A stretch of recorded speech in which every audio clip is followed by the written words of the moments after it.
In the summer of 65 AD, the Roman Empire witnessed one of its most disturbing episodes. The Emperor Nero, already infamous for extravagance and cruelty, made a decision that shocked even the jaded citizens of Rome. After the sudden death of his wife, Poppaea Sabina, Nero did not simply mourn her. Instead, he sought to recreate her. He found a young boy named Sporus, a boy whose physical resemblance to the late empress was striking, and ordered him to be castrated. Nero then staged a public wedding, taking Sporus as his new bride. The emperor dressed him in imperial robes, paraded him as the reincarnation of Poppaea, and forced Rome to accept this illusion. This is the story of Nero and Sporus, a tale of power, grief, and obsession. But it is also a story about Rome itself, a society where one man's will could reshape the lives of others in the most unnatural ways. By the mid-1st century AD, Rome was at its peak. The empire stretched from Britain to the Near East, its armies undefeated, its wealth vast. But prosperity did not guarantee stability. Power in Rome was concentrated in one man, the emperor, and no emperor embodied the extremes of power more vividly than Nero Claudius Caesar Augustus Germanicus. Nero became emperor in AD 54 at the age of just 16. At first, his rule was guided by advisors such as Seneca, the philosopher, and Burrus, the commander of the Praetorian Guard. Early in his reign, Nero was seen as a promising young leader. But as he grew older, his darker impulses took control. Nero loved the arts. He performed on stage, competed in music contests, and dreamed of being admired as a poet and singer. But behind the theater mask lay a man who ruled through fear, violence, and paranoia. He executed rivals, had his own mother Agrippina murdered, and presided over the Great Fire of Rome in AD 64, which destroyed large parts of the city.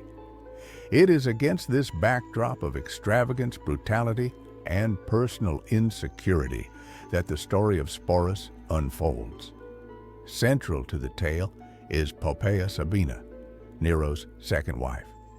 Poppaea was renowned for her beauty and ambition. Ancient writers describe her as both alluring and calculating, a woman who knew how to manipulate those around her to climb the ladder of power.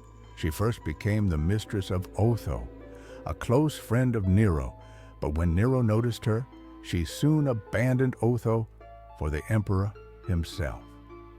Poppaea encouraged Nero to rid himself of his first wife, Octavia, and eventually Octavia was executed on false charges of adultery.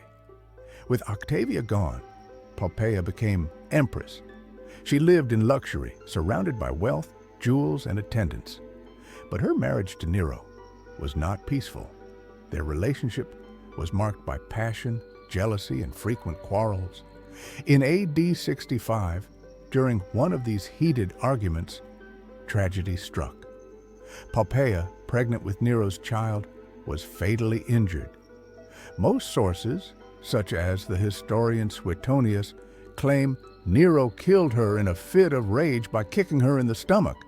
Tacitus, another major historian of the time, repeats the story, but also leaves open the possibility of a different cause. Regardless of the details, Poppaea was dead, and Nero was consumed with grief. Nero's mourning was far from ordinary. Rather than moving on or seeking comfort in new relationships, he became obsessed with bringing Poppaea back. According to Cassius Dio, Nero could not endure life without her.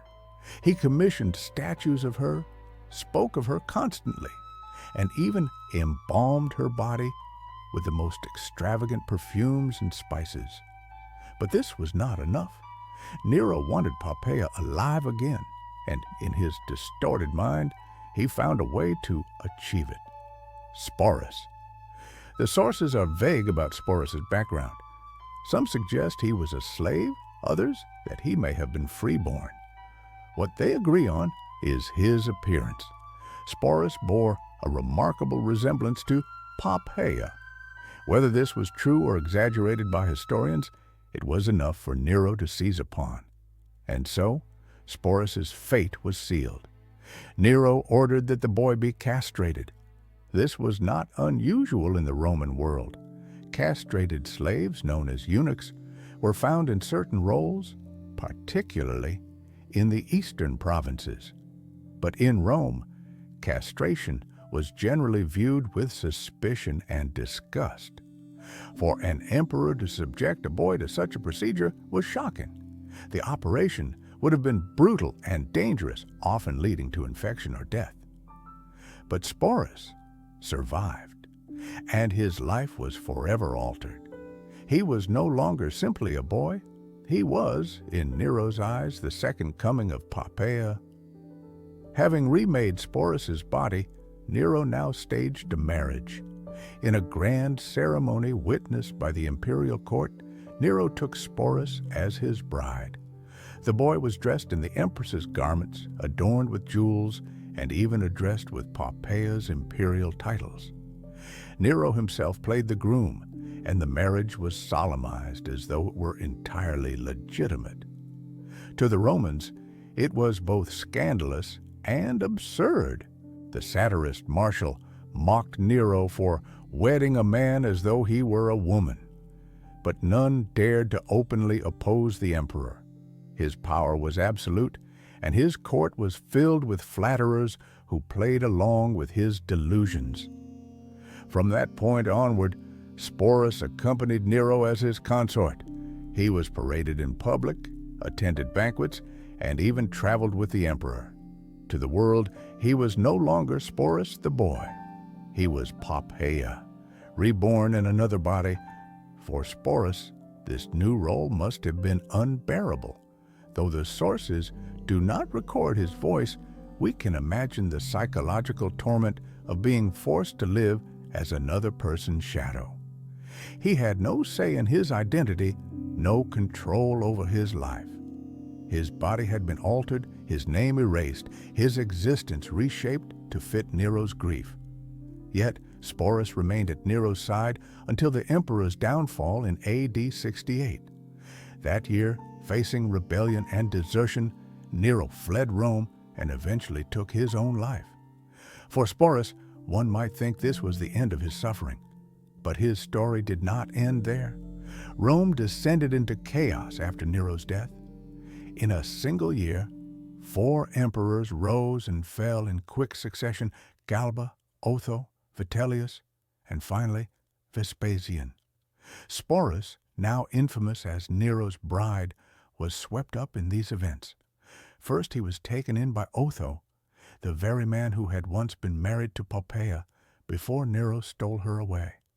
Whether Otho took Sporus out of pity, affection, or cruelty is unclear. But the irony would not have been lost on anyone. After Otho's short reign ended in suicide, Sporus passed into the household of Vitellius. And it was here that his tragic story reached its climax. Vitellius, known for his gluttony and cruelty, saw Sporus not as a person, but as a source of mockery. According to Cassius Dio, he planned to subject Sporus to a public humiliation of the worst kind. He would have the boy play the role of a bride in a grotesque performance, ending with his assault in front of the Roman people. For Sporus, who had already endured so much, this was too much to bear. Faced with degradation beyond comprehension, he made one final choice. Before Vitellius could carry out his plan, Sporus took his own life, and so ended the life of Sporus, a young boy whose name is remembered only because he was caught in the orbit of an emperor's obsession. He left behind no writings, no monuments, no descendants. His story survives only through the words of historians who wrote about Nero. But within that story lies a powerful lesson. Sporus's fate reminds us of the dangers of unchecked power, where individuals become playthings in the hands of rulers. It also reveals a darker side of grief, how love, when corrupted by power, can become destructive rather than healing. The Romans remembered Nero as a tyrant who played the lyre while his city burned, who killed his own mother, and who brought disgrace upon the empire. But perhaps no story captures the extremes of his reign better than the tale of Sporus. Was Nero truly mad? Or was he simply a man so broken by grief that, given absolute power, he tried to remake reality itself? We cannot know for certain, but what we do know is this: Sporus was more than a shadow of Poppaea. He was a human being whose tragic story still echoes as a warning of what happens when power has no limits. If you found this story as haunting as I did, consider subscribing. Here on this channel, we uncover the hidden, often uncomfortable truths of history, the stories that remind us not just of empires and emperors, but of the human cost behind their reigns. Because history is never just about the powerful. It is about those who lived and suffered in their shadow.